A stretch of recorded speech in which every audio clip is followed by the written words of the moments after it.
my name is Alyssa and welcome back to the 5-Foot Test Kitchen. With everything that's going on in the world right now, especially here in the United States, I am completely not able to understand what it is like to be a person of color here in the US. I want to learn though, so I've been diversifying my newsfeed in Instagram and all other social medias to try to hear the stories of the Black content creators, the bloggers, the bakers, especially the bakers, the artists, the influencers of all kinds, to hear their stories, see what they are presenting to the world as well. And it has been so impactful. It's great to hear everyone's stories. It's great to see all the different recipes that are being created, all the different art. It's just amazing, and it is so awesome that this is happening now in 2020, and we want to keep the momentum moving forward. That being said, I want to try to showcase some different recipes and try out different recipes of some of the different Black bakers that I have and all different people of color. But today I have chosen to do the banana bread mug cake, which is a vegan mug cake by Jessica in the Kitchen. She posts she posts all vegan and mostly gluten-free recipes. So I think this is awesome. I personally chose this recipe to do today because I had a ripe banana that I needed to use. She also has some mango vegan ice cream that I am dying to try, but my freezer is completely full right now, so making ice cream right now probably is not the best option. She also has some amazing dinner recipes that I'm dying to try as well. She has potato queso. It's a chipotle sweet potato queso, and I love queso, so I'm super excited to try that. And also some sweet potato coconut curry recipes that we're going to try them soon. That being said, let's get to baking. It's a super simple recipe, so let's try it out. So for this recipe, all you need are mashed bananas, oils, almond milk, raw brown sugar or coconut sugar. I already had coconut sugar, so that's what I chose to use. All-purpose flour, sea salt, ground cinnamon, baking powder, and then it's optional, but not for me. It's chopped nuts and or chocolate chips. So you know I love some chocolate and I loved chopped nuts, so I'm super excited to add these as well. So to start off with, I already have my banana mashed. It's 1/3 cup of mashed bananas. She says to make sure that you measure them already mashed. It's about 1 small to medium banana, and that is true. This was about a small to medium banana, but just make sure you measure, otherwise the ingredients are going to be kind of off and the balance will be off. So to add to this banana, we are going to add the oil, milk, and sugar, and then we are going to whisk for about 30 seconds. So let's get started with that.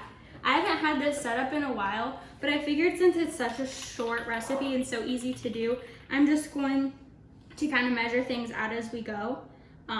So that will be good.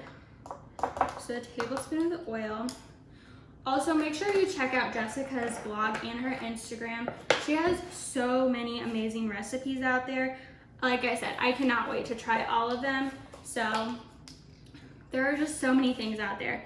Also, if you have other influencers of color that you'd like to share with me so I can find some of their recipes, I would love that. I'm dying to find as many people as I can, follow as I can on Instagram. I personally don't post too much, but I love scrolling through Instagram to see what else is going on.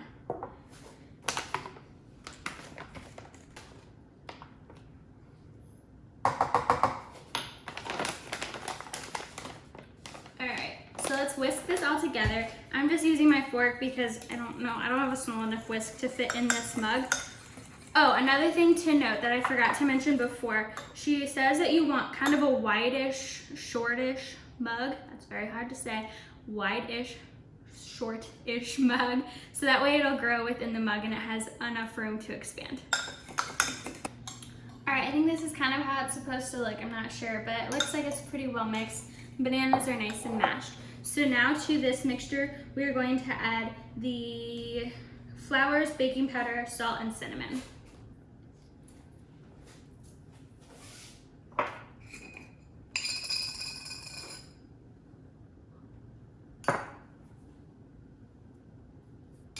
And she does mention with the bananas, this is a sweet recipe, but there's not a lot of sugar added. So if you want it to be more sweet, you can add another tablespoon of sugar. I'm gonna try it out this way first just to see how it is. It's a lot of banana in it already, so I think it should be good.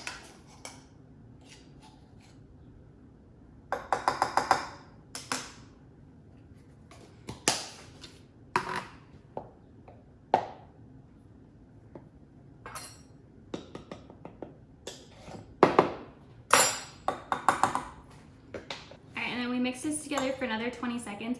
Make sure you get the bottom so that you don't have any leftovers at the bottom, so that you have a chunk of flour somewhere. And then I'm going to add I'm using walnuts, but any kind of nut would be good, pecans, anything like that. And then the chocolate chips as well. I did not do dairy-free chocolate chips, so they are not 100% vegan. But as you all know, I'm not vegan, but definitely just use those vegan chips if you are. Another thing to note is if you are using gluten-free flour, you're gonna have to add about 10 seconds to the cooking time. So now that this is all mixed together, we are going to put it in the microwave for about 80 seconds. She does say that if it looks a little bit underbaked, that's okay. It'll continue cooking a little bit as you're waiting for it to cool. You want to make sure you let it cool for 3 minutes. She points out that even if you're baking something, you let things cool. So you're not just going to dig in, even though it is coming from the microwave. You want to make sure you let it cool at least for 3 minutes so that way it can finish baking. If you also want to add a few chocolate chips and walnuts to the top, she definitely recommends that as well. So I'm going to do that. Also, using this Pura Vida Costa Rica mug is just making me want to do all kinds of traveling right now. Obviously, it's not safe still. It's still time to wait it out, but anyone else out there have mugs that are from travels? Because that's what we do, is a lot of the time is buy mugs when we travel. Anyone else out there just using mugs and thinking about traveling? Because I definitely am. So I'm going to pop this in the microwave and let it cool, and then once this is nice and cool, I will be back to try it. So stick around to see how it turned out. All right, so the mug cake is out of the microwave and it's nice and cool. And this is kind of how it turned out. I think I used too big of a mug, so I didn't get the beautiful rise out of it. But I'm still very excited to try this. It still looks and smells delicious.